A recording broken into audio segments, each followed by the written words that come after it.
समय आ चुका है कि मुझे अब एरिक रिवर्सल का कोड लिखना चाहिए। तो ये एक्सरसाइज नंबर 5 थी जो मैंने आपको दिया था, जिसमें आपको एरो को रिवर्स करना था, रिवर्स ओवर ऑर्डर में प्रिंट करना था। और ये एक्सरसाइज वीडियो नंबर 33 में दिया था। तो चलिए आज के इस वीडियो में मैं इसका सॉल्यूशन बताता हूं, कैसे करना चाहिए, क्या होता है एवरीथिंग। सो सबसे पहले मैं आऊंगा अपने विजुअल स्टूडियो कोड में, जो कि एक अद्भुत आईडी है ना, जहां पे हम अपना कोड लिख सकते हैं।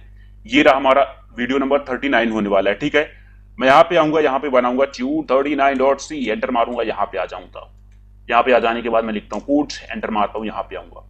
अब देखो मैं यहाँ पे हिंट वगैरह भी दिया था, using for loop till size by 2। इसको मैं बाद में देखता हूँ। सबसे पहले मैं इस एरे को कॉपी करता हूँ, क्योंकि इसे हमें रिवर्स करना है। एरे कोई सा भी हो सकता है, सेम काम करेगा, ठीक है। रिवर्स होने के बाद सेम काम करेगा। मैं समझाने के लिए थोड़ा इसको कम करूंगा, ठीक है, ताकि ज्यादा समझ में आ जाए। ये देखो नंबर ऑफ साइज क्या है, 5 है ना। 5 साइज का एरे बना लिया। हम लोग यहाँ पे कुछ भी लिख भी सकते हैं एरे का साइज, बट मैं नहीं लिख रहा हूँ, ये आपकी चॉइस है। क्योंकि हम लोग यहाँ पे वैल्यू इनिशियलाइज भी कर रहे हैं ना, एरे की वैल्यू को इनिशियलाइज कर रहे हैं, तो यहाँ लिखना जरूरी है नहीं। आप चाहो तो लिख सकते हो। अब देखो हम लोग क्या, हमें करना क्या है, हमें सबसे पहले तो इसे प्रिंट करना चाहूंगा मैं। तो प्रिंट के लिए मैं इसको फटाक से फॉर लूप लगाऊंगा, और टाइम को बिना वेस्ट करते हुए int of I equals to मैं करूंगा 0th इंडेक्स से लेके जहां तक इसकी साइज हो, रन करो। इसके बाद प्रिंट एफ कर दो। प्रिंट एफ किसको कर दो, परसेंट ऑफ डी, 2 स्पेस दूंगा। 2 स्पेस देने के बाद मैं यहां पे लिखूंगा एरे का जो साइज है आई से लेके जहां तक होगा वहां तक प्रिंट करो, वहां तक प्रिंट करो। एन क्या है, यहाँ पे एन को भी बना लेते हैं यार। N equals to size of N array, ये है साइज ऑफ, ठीक है। साइज कितना है, 5 है ना, मैं यहाँ पे लिख देता हूँ 5, सिंपल। अब इसके बाद मैं क्या करता हूँ, अब मैं इसके बाद प्रिंट करने की कोशिश करूंगा। राइट क्लिक करूंगा, और राइट क्लिक करने के बाद मैं जैसे इसको रन करता हूं तो ये रन हो जाता है। और ये देखो बिल्कुल 5 6 3 2 4, ये देखो। अब इसको ही हमें रिवर्स ऑर्डर में प्रिंट करना है। कहने का मतलब 2 नो 2 नहीं, 4 2 3 6 5 ऐसा कुछ प्रिंट करना है। तो उसके लिए मैं यहाँ पे इसको क्लोज करूंगा और दिखाता हूं। मैं इसको थोड़ा एक फंक्शन में लिखना चाहूंगा। कंट्रोल एक्स करता हूं, ऊपर आता हूं। ऊपर आने के बाद मैं इसको वॉइड टाइप करूंगा, बोलूंगा प्रिंट एरे नाम का एक फंक्शन बना दिया, जिसमें बताऊंगा इंट ऑफ एक लेगा array, okay, int of size लेगा। इसके बाद यहां पे आऊंगा, इसको पेस्ट कर दूंगा। पेस्ट करने के बाद मैं इसको थोड़ा कुछ ऐसा करूंगा, और नहीं करोगे फिर भी चलना चाहिए, है ना, चलेगा ही, ऐसी बात नहीं। प्रिंट एफ करने के बाद मैं एक बैक स्लैशन लगाऊंगा यहाँ पे, बोलूंगा जब ऐसे प्रिंट हो जाए, जब ये अपना काम कर चुकी प्रिंटिंग के बाद, यहाँ मुझे कैपिटल ए लिखना होगा। कैपिटल ए क्यों लिखना होगा, क्योंकि हमने यहाँ पे कैपिटल ए दिया है, इसलिए हमें कैपिटल ए लिखना होगा, है ना। ओके, तो मैं बोलता हूँ जैसे ये प्रिंट कर चुके उसके बाद एक न्यू लाइन में आ जाए, है ना। तो इसके लिए ऐसा हो, और मैं इस फंक्शन को कॉल कर दूंगा। इस फंक्शन को मैं कॉल कर दूंगा कुछ ऐसे, प्रिंट एरे नाम का।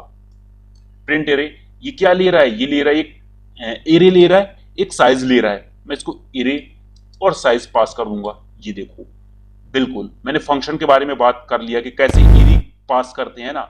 ये देखो इसी तरह कुछ पास करते हैं, सिंपल है। मैंने इसको पास किया, और अभी थोड़ा रन करके चेक करूंगा।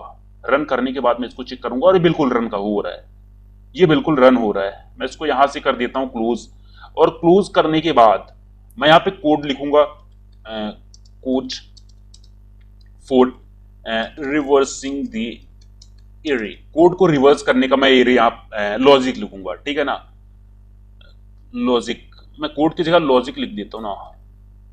रहने दो यार, कुछ भी लिखो एज यू विश, हमें क्या है ना, हमें तो इससे मतलब है। Int of I equals to मैं 0 से प्रिंट करना चाहूंगा। अब देखो हिंट पे जाऊंगा मैं। हिंट में जाने के बाद मैं बोल रहा हूं using for loop till size by 2। कहने का मतलब साइज बाय 2 तक हमें क्या करना, रन करना है इसको। तो मैं इसको आइज लेस देन, टिल बोला है ना, इक्वल्स टू साइज क्या है, साइज है n बाई 2। लेकिन जब ये 1 से रन होता ना, 1 से, तब ये साइज बाई 2 तक, है ना। लेकिन हम इसको 0 से रन कर रहे हैं, तो मैं इसको इक्वल नहीं करूंगा, मैं इसको लेस कर दूंगा, क्योंकि हमें इंडेक्सिंग चाहिए होती है। ध्यान रखो, एरे में हमेशा इंडेक्सिंग की ही बात होती है ना। तो ये साइज होता है, और साइज बाय 2 क्या देता है हमें, उसका आधा हिस्सा देता है, आधा हिस्सा देता है ना। और साइज माइनस 1 क्या देता है, वो देता है इंडेक्स देता है। आगे बात करेंगे यार, पहले अपने मुद्दे पे फोकस करते हैं। आई प्लस प्लस लिखूंगा, यहां पे आऊंगा इसके अंदर। अब मुझे क्या करना है, मुझे कुछ ऐसा करना है कि ये ए आर आर 0 है और ये है ए आर आर 4। मैं बोलता हूं ए आर आर 0 का, ए आर आर 0 का क्या हो जाए ए आर आर 4 में, और 4 का ए आर आर 0 में, है ना। तो उसके लिए सबसे पहले मैं एक नया वेरिएबल बना लेता हूं जो कि स्टोर करेगा, है ना, क्योंकि अगर जो मैंने 5 को 4 की जगह पे ला दिया तो ये वैल्यू चेंज हो जाएगी और फिर हम लोग 4 की वैल्यू खो देंगे। इसलिए मैं एक टेम्प वेरिएबल बना रहा हूं ताकि इसकी वैल्यू जब इसमें रखूं तो यहां से हटने के बाद या फिर यहां जब रिप्लेस हो तो इसकी वैल्यू में सेव रख सकूं एक जगह पे, तो इस पे मैं सेव रखूंगा। चलो करके दिखाता हूं। मैं बोलता हूं टेम्प नाम का एक वेरिएबल है जिसमें ए आर आर 0 की जगह में क्या करना है, ए आर आर 0 की जगह, ये आर आर 0 है ना, उसकी जगह में क्या करना है ए आर आर 4 की वैल्यू।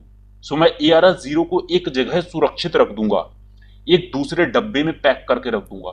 मैं बोलता हूं आई की वैल्यू अभी 0 है ना, तो बोलता हूं ठीक है 0, ए आर आर 0 की वैल्यू 1 होगा तो 1 की वैल्यू, 2 होगा 2 की वैल्यू, और लेस देन साइज बाय 2 तक हो गया, उससे आगे नहीं होगा, है ना। अब एक बार ए आर आर 0 की वैल्यू को हमने किसी जगह पे रख दिया, किसी जगह पे रख दिया, अब ए आर आर आई में हम लोग कुछ दूसरा रख सकते हैं, है ना, क्योंकि ए आर आर आई की वैल्यू सेव हो गई, ए आर आर 0 की वैल्यू मतलब 5 कहीं सेव हो चुका है टेम्प नामक वेरिएबल में।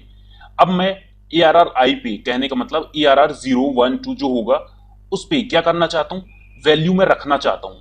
मैं किसकी वैल्यू रखूंगा, ये क्या है मैं दिखाता हूं अभी, ये क्या है, ये ए आर आर साइज -1, ये क्या है ए आर आर साइज क्या है n है, n-1, n-1 मतलब इंडेक्स है ना, n-1 क्या है, ये इंडेक्स है, तो हमें ये मिल गया। लेकिन ये तो एक बार मिल रहा है, हमें ये भी चाहिए होगा, और जब तक साइज बाय 2 है तो हमें ये भी हो सकता है बड़ा हो, तो उससे पहले तक कभी, है ना, हमें चाहिए होगा। तो A R R n-1 minus I करूंगा। जब आई की वैल्यू 0 है तो 0 टाइम होगा, 1 है तो ए आर आर n-1 मतलब साइज अगर जो 5 है तो 5 - 1 4 होगा, इंडेक्स 4 पे आया। फिर माइनस आई करूंगा तो आई की वैल्यू जब भी 1 होगी तो n हो जाएगा अपना, मतलब यहां आ जाएगा 3 पे, हाँ यहां आ जाएगा n की वैल्यू 5 - 1 मतलब 3, ठीक है यहां पे, और ऐसे ही होता रहेगा। और जब ये हो गया, अब ए आर आर आई में तो ये आ चुका है, ए आर आर आई 5 की जगह अब तो 4 लिख चुका है ना, 5 की जगह 4 लिख चुका है। अब मैं दिखाता हूं, यहां पे कुछ ऐसे करूंगा। अब यहां पे थोड़ा ऐसा मैं बोलता हूं, जो टेम्प है ना, टेम्प नामक वेरिएबल में क्या पहुंच चुका है, ए आर आर आई की वैल्यू मतलब 5 हो चुका है। फिर यहां पे बोलूंगा ए आर आर आई की वैल्यू क्या है 0, 0 लिख देता हूं यहां पे, equals to A R R 0 में क्या है, A R R n-1 equals to I की वैल्यू 4 है तो यहां 4 आ जाएगा, 4 देखो ए आर आर 0 में 4 आ गया ना, यहां पर तो 4 आ गया है। अब यहां पर हमें लाना है 5, तो उसके लिए मैं यहां पे आऊंगा और कंट्रोल डी करूंगा। उसके लिए मैं बताता हूं कहां पे लाना, कहां पे हमें हमें लाना है ए आर आर n-1 आई में हमें लाना है। इक्वल्स टू क्या होना चाहिए, इक्वल्स टू होना चाहिए हमें किसकी वैल्यू लाना है, टेम्प की यार, हमें टेम्प की वैल्यू लाना है, क्योंकि हमने टेम्प में तो पहले ही स्टोर करके रख दिया है ना। ये देखो मैं बोलूंगा ए आर आर n-1 जिसका मतलब होता है 5, और यहां पे क्या कर देगा, ये टेम्प की वैल्यू क्या है 5 है ना। ये देखो अब 0 में हो गया 4, और इंडेक्स नंबर वो सॉरी अब 5 नहीं होगा 4 होगा, मैंने गलती से 5 लिख दिया, क्योंकि n-1 माइनस आई है ना इक्वल्स टू होता है 4, मैंने भी बात किया। और इसी तरह चलता चला जाएगा। सो मैं इसको अभी हटाता हूं, अभी के लिए यहां से भी हटाऊंगा और यहां से भी हटाऊंगा। अब हटाने के बाद इसको सेव करता हूं, और सेव करने के बाद रन करूंगा, फिर आपको अच्छे से समझाऊंगा। लेकिन हमने एक बार प्रिंट किया है, इसको मैं 2 बार प्रिंट करता हूं ना, एक बार रिवर्स होने के पहले, एक बार रिवर्स होने के बाद। प्रिंट करने के बाद यहां पे आऊंगा और इसको मैं प्रिंट कर देता हूं। ये देखो 5 इधर है, ये देखो इधर पहुंच गया है ना, ये उल्टा लिख गया है, 6 इधर है, 6 इधर, और 3 अपनी जगह पे है, 3 अपनी जगह पे है। अभी बताता हूं, और थोड़ा और अच्छे से समझने के लिए मैं इसको यहां पे लिख देता हूं, print F before before reversing the array, ऐसा लिखूंगा। ऐसा लिखने के बाद कुछ ऐसा बैकस्लैश डालूंगा, यहां सेमी कॉलन, देन ये कोड हो गया, लॉजिक हो गया अपना, है ना। यहां पे प्रिंट एफ लिखने के बाद आफ्टर क्या होगा, आफ्टर मैंने क्या लिखा, reversing the array. Spelling mistake हो सकती है, सो सॉरी फॉर दैट, क्योंकि टाइपिंग में हो जाता है अक्सर, ये है ना, रिवर्सिंग द एरे। एनीवे हमें लॉजिक पे फोकस करना है, तो हमने यहाँ पे किया। और अब इसको थोड़ा मैं प्रिंट करना चाहूंगा ऐसा। ये देखो आ चुका है ना। अब मैं इसको बताता हूँ वर्किंग प्रोसेस कैसी हुई। यहाँ पे आएगा, सबसे पहले तो ये प्रिंट करेगा, इसके बाद यहाँ पे आता है आई की वैल्यू 0 होती है, तो 0 is less then, 0 is less then, यहाँ पे आता हूँ, अब बताता हूँ। 0 is less then n-1। n की वैल्यू क्या है? n की वैल्यू है 5, तो 5/2 क्या होता है? 5/2 इक्वल्स टू होता है 2 2 से 4, तो 2 हो जाएगा, है ना, क्योंकि इंटीजर टाइप की वैल्यू कंटेन करता है ना। वैसे 2.5 हो रहा है, बट ये पॉइंट के बाद क्या कर देता है? हटा देता है ऐसा। तो 2, तो कितने बार रन हो रहा है? ये हो रहा है 2 टाइम्स रन, ये हो रहा है 2 times. 0 is less than equals to 2, इसके अंदर आता है और यहां पे देखता है, बोलता है टेम्प की वैल्यू क्या करो? टेम्प की वैल्यू ARR आई की वैल्यू क्या है? यहां से देख लो फटाक से, आई की वैल्यू 0 है ना अभी, तो ARR 0 पे 5 मौजूद है, इक्वल्स टू करूंगा 5 करूंगा। फिर यहां नीचे आएगा ARR आई, मतलब ARR 0 की वैल्यू क्या होगी? ARR 0 की वैल्यू होगी 5 से 5 से हो जाएगी, 5 से हो जाएगी यहाँ पे, हाँ, n की वैल्यू क्या है? 5 है ना, 5 - 1 4 होता है। i की वैल्यू 0 है, मतलब फोर्थ इंडेक्स पे। ARR फोर्थ पे क्या लिखा है? ARR फोर्थ पे लिखा है 4, तो मैं यहाँ पे लिख दूंगा 4, है ना, ARR 0 में 4 आ जाएगा। अब फिर क्या करना है? ARR फोर्थ पे यहां से n-1 - i इक्वल्स टू 4 पे टेम्प की वैल्यू डालना है। यहाँ पे देखेगा टेम्प की वैल्यू क्या है? टेम्प की वैल्यू 5 कर देगा, सिंपल। देखो अब ARR 0 ARR 5 क्या हो चुका है? ARR 4 क्या हो चुका है? रिवर्स हो चुका है। इसी तरह क्या करेगा फिर? i++ से i की वैल्यू हो जाएगी 2, i की वैल्यू क्या होगी? सॉरी 1 होगी, है ना, 1। तो यहां पे देखेगा नीचे आएगा, बोलेगा 0 से 1 is less than less than 2, बोलेगा बिल्कुल ट्रू है। फिर आएगा टेम्प इक्वल्स टू ARR आई की वैल्यू 1 है, अब क्या है? आई की वैल्यू 1 मतलब 6, तो 6 क्या करेगा? टेम्प में डाल देगा, बोलेगा टेम्प में अब चल जाओ 6। फिर यहां आएगा, सेमीकोलन लगा देता हूं, जब सभी में लगाया हूं लगा देता हूं, ये हम लोग समझ रहे हैं, बाकी डजेंट मैटर क्या आप कर रहे हो क्या नहीं, समझ में आना चाहिए बस। ARR n-1 - i से, i की वैल्यू एक्चुअली 1 है ना, i की वैल्यू क्या है यहाँ पे? 1 है, तो n-1 होता है कितना? 4, 4 - 1 होता है 3, तो ARR 3 पे चल जाएगा, 0 1 2 3, मतलब ये 2, तो यहाँ क्या आ जाएगा? 2 आ जाएगा। ARR 3 पे, ARR नहीं 1 पे, ARR 1 पे क्या आ जाएगा? 3 आ जाएगा ऐसा।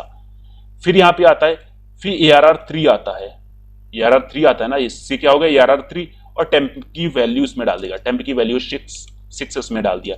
फिर यहाँ पे आता है, बोलता है i++ से i की वैल्यू 2 होती है, 2 इज लेस देन 2, और प्रोग्राम क्या कर जाता है? एग्जिट कर जाता है। प्रोग्राम क्या कर जाता है? एग्जिट। मैं इसको टैब दबा देता हूं, हाँ, कुछ ऐसा होता है। अब देखो ARR 0 में क्या हो गया, यहां से मैं बताता हूं, यहां पे मैं बताता हूं, हाँ, ARR 0 में क्या है? 4 है, 4 है, 4 ऐसा। फिर ARR 1 में यहां से 3 है ना, ARR 1 में 3 है। फिर ARR 2 में क्या है? ARR 2 में है ही कुछ नहीं, तो मतलब ये रिवर्स ही नहीं हुआ है, रिवर्स ही नहीं हुआ, मतलब 3 ही रहेगा। ARR इसमें 3 ही रहेगा ना, 6, जस्ट वेट थोड़ी सी। ARR 1 में क्या डाला है? 2 डालेगा, आई एम सॉरी, यहाँ पे 2 डालेगा, ये यहाँ पे 2 डालेगा, है ना, ये हमने गलत कर दिया, यहाँ पे इसकी वैल्यू डालेगा ना, इधर करेगा, इस थोड़ी ना करेगा, यहां से ये वैल्यू करेगा। सो सॉरी फॉर दैट, आप उसको समझ लेना, है ना, 2 की जगह 3 कर देना बस। तो यहाँ पे पहले पे 1 डाला, फिर 2 डाला, फिर इसके बाद क्या डाल रहा है? फिर इसके बाद कहाँ गया अपना ये रे? ओके, 4 डाल रहा है ना, सबसे पहले 4, फिर 2, फिर 3 अपना सिंपल सेम जगह पे रहा, 4 पे आया 5, और नो 3 पे आया 6, और 4 पे आया 5। ये देखो रिवर्स हो चुका है अपना एरे, 4 2 3 6 5, देखो इधर से पढ़ो, 4 2 3 6 5 बिल्कुल रिवर्स हो चुका है। अब मैं इसको इस पे आऊंगा, और जो मैंने पुराना कोड यहाँ पे ये कॉपी करूंगा फटाक से, और यहाँ पे आऊंगा। यहाँ पे आने के बाद मैं इसकी जगह पे चिपका दूंगा, इसको कमेंट आउट करता हूँ, और कमेंट आउट करने के बाद मैं यहाँ पे आता हूँ और इसको चिपका देता हूँ, है ना, इसको चिपका देता हूँ। लेकिन एरे की साइज भी हमें बतानी पड़ेगी, 1 2 3 4 5 6 7 8 9 है ना, मैं इसको 10 बना देता हूँ ना, मैं इसको बना देता हूँ 2000। अब इसको साइज कर दूंगा मैं 10, मैं इसको थोड़ा ऊपर ले जाऊंगा, ऊपर ले जाने के बाद सेमी कॉलन, अब int of n equals to 10 and then temp, कुछ ऐसा लगाता हूं, ठीक है, कुछ ऐसा लगाता हूं, ऑल्ट के साथ नीचे करता हूं और इसको भी कमेंट आउट कर दूंगा साथ ही साथ, और टेम्प को मैं लगाता हूं कुछ इंट ऑफ टेम्प, हाँ ये ठीक है। चलो मैंने कुछ ऐसा किया और अगर जो साइज सही है तो ये रिवर्स हो जाएगा फटाक से। ये देखो 200 फिर 10 उल्टा पढ़ लो 8 फिर 1 फिर 13 फिर 4 2 3 6 5, देखो बिल्कुल काम कर रहा है और आप इसी तरह कर सकते हो। सो आई होप कि आपको आज की वीडियो समझ में आई होगी, है ना। तो आज की इस वीडियो में बस इतना ही, मिलते हैं next time. Thank you so much guys for watching this video and I will see you next time.